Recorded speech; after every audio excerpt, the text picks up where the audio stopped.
I'm Sarah from Bel Air, Maryland. 34 years ago, I had an abortion because I was in a relationship that I was in the process of ending. I didn't want my life to change, I didn't want my freedoms limited, and I wanted to go to college. And I believed that I wouldn't pursue my education if I had a baby. I thought that I would be much better off and happier if I terminated the pregnancy. There was an older woman I worked with who told me how to go about getting an abortion. No one told me I would regret this decision, and within one day I had an appointment to have the abortion. At the clinic, I wasn't given any counseling.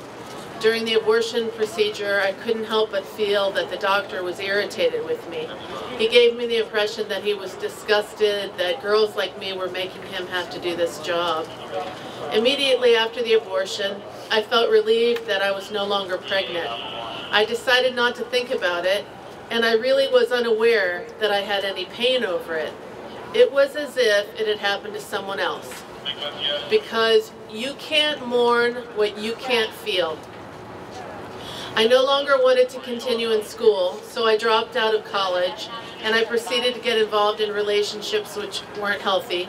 I was partying, doing drugs. I had no desire to have children. But if you would have asked me if the abortion was the cause, I know that I wouldn't have known it at that time.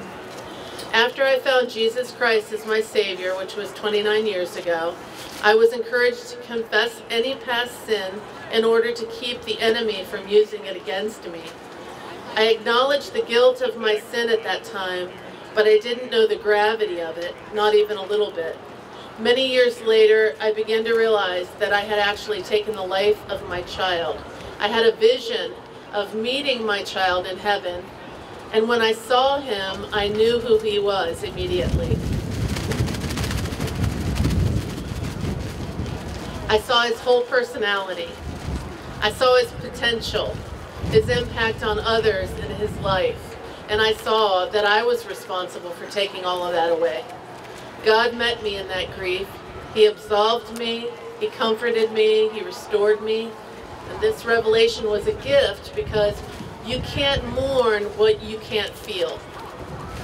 Several years after that, I had another revelation. I heard a young woman talking about how her peers had been taken away by abortion.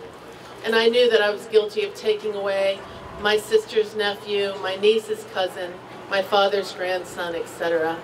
And that brought a new sense of the impact of what I had done. God again met me in that grief. He absolved me, He comforted me, and restored me.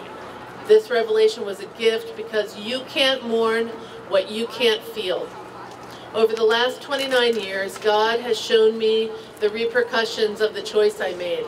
And with every new revelation, He's given me opportunity to grieve over the choice I made. He has then forgiven and restored me and has filled my heart with joy where all the pain used to be.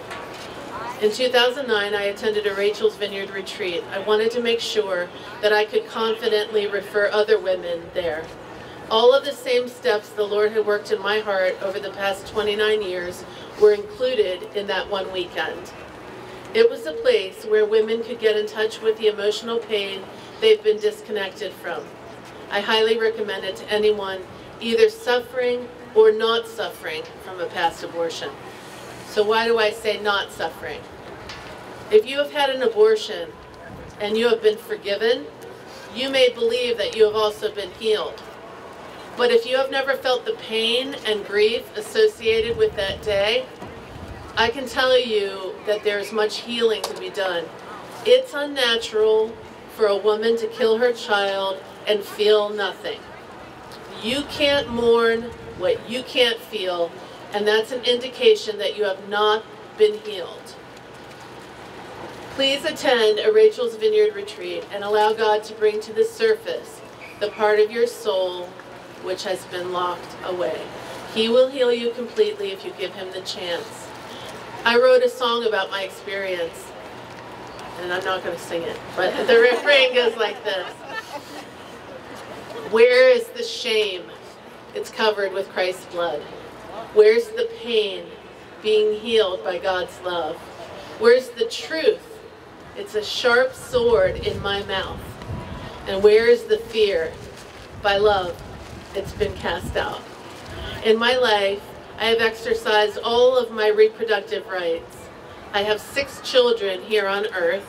I have had 4 miscarriages, including a ruptured ectopic pregnancy.